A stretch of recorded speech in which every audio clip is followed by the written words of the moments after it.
Welcome back. Today's video will focus and expand on the 8-owner Battle of the Hockey Pool Guides competition. Plain and simple, we see the discrepancy between the 8 and 9-owner battles. For the 8-owner tournament, there were over 4.1 million draft scenarios, while the 9-owner tournament simulated over 32.6 million drafts. If we can run that many simulations for the one, then we can do just as many for the other. And that's what we're going to set out to do with the 8-owner Kessel Run Draft-A-Thon. We will see how everything unfolds and how it compares to the results of the 8-owner Battle of the Hockey Pool Guides. So let's get started. The structure is not that much different than the Battle of the Hockey Pool Guides. We start with one qualifying round. The guides are then seeded based on the results into 6 different brackets, the best at the top and the less fortunate at the bottom. We then run battles within each bracket. The top 4 guides are promoted up a level, while the bottom 4 guides are demoted a level. We then run another set of battles, and so on. After 8 rounds have been executed, we eliminate the guides from the lowest bracket. Then we start the process all over again with another random reseeding round, and repeat, removing the guides from the lowest bracket after another 8 rounds of battles have been completed. Repeat this again and again until there's only one bracket of 8 guides remaining. Then run one final battle to see who is the champion. Since there are many more battles in this format, and we know you will just skip over all of them, we're going straight to the results. The top bracket is in green, then light blue, mauve, purple, orange, and lastly yellow, the lowest bracket. The rankings within each bracket are from the final battle within that set of guides. So the Kessel Run champion is Canadian Sand Goggles. We will go into more details later on, but for now, congratulations go to them for surviving 44 different battles and coming out on top. The guides in the top bracket stayed at or near the top throughout the whole process. The only exception was Le Soleil, who briefly dipped into the 5th bracket before climbing all the way back into the top echelon. The second tier of guides had some measure of success at the top, but found themselves out of the top bracket at the end.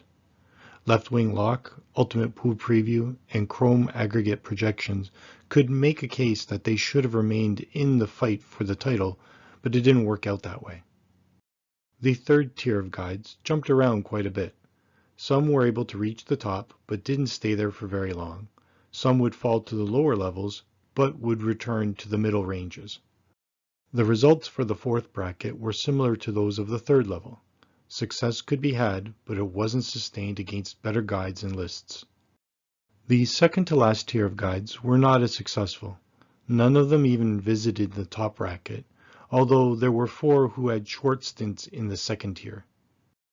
And then there were the lowest set of guides. Datsuk to Zetterberg actually started at the top and had 2 excellent sets of results out of the first 8 battles, but they failed to survive. There were more matchups where they were overwhelmingly defeated than there were successful ones. This table shows how the final battle played out, with Canadian Sand Goggles taking the title. In comparison, the 8-owner Battle of the Hockey Pool Guides champ, Steve's Cheat Sheet, ended with 7th place. Dom L took 2nd and Apples and Genos placed 3rd. Here is how each guide performed by draft round. Canadian Sand Goggles were steady throughout every set of rounds. Apples and Genos were consistent as well, but to a smaller extent. Dom L was more successful in the long drafts. This graph is another way to visualize the results. ESPN had an opportunity but couldn't rack up the wins in the longer drafts. The Hockey News had a great start but failed to hold their ground. Steve's Cheat Sheet and Le Soleil carved out small pockets for themselves, while Pool Hockey struggled to keep up with all of them. So which guide was better, Canadian Sand Goggles or Steve's Cheat Sheet? Well, we believe that Canadian Sand Goggles is the winner based on how we defined the Kessel Run Draft-A-Thon tournament. But we know that some of you would challenge that. So we decided to run 3 more simulations. one based on the total number of first place finishes within the top bracket. This is the table on the left. Left Wing Lock, the Hockey News, and Canadian Sand Goggles were ranked tops by that standard. A second way to rank the guides was based on total number of victories earned. This is the middle table. Here's where Steve's cheat sheet was best, followed by Ultimate Pool Preview and Left Wing Lock. And lastly, we decided to rank them by how many visits they earned to the top tier. The Hockey News, Left Wing Lock, and Canadian Sand Goggles led the way. The results were interesting. Based on the guides with the most number of first place finishes in the top bracket, it turned out that Steve's cheat sheet was the best, but just barely 900 more wins than the Hockey News. Canadian Sand Goggles came in a distant third. The Battle of the Guides, which earned the most total number of victories, had Canadian Sand Goggles as the clear victor. Steve's cheat sheet came in sixth. Then, in the Battle of the Guides with the most number of top bracket visits, it was Canadian Sand Goggles which came in first. Steve's cheat sheet ended in fourth. So, based on 44 battles, Canadian Sand Goggles is the champ. As we do in our other tournaments, we like to see which pick had the most likely chance of being victorious.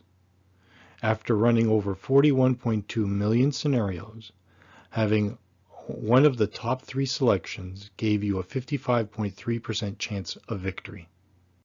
Now, what does this mean for the Battle of the Hockey Pool Guide tournaments? Going forward, I will be looking at running 8-owner draft-a-thons because it generates more data. However, we will still run it for the 9-owner battles. My process and equipment are not efficient or powerful enough to handle 9-owner draft-a-thons at this time.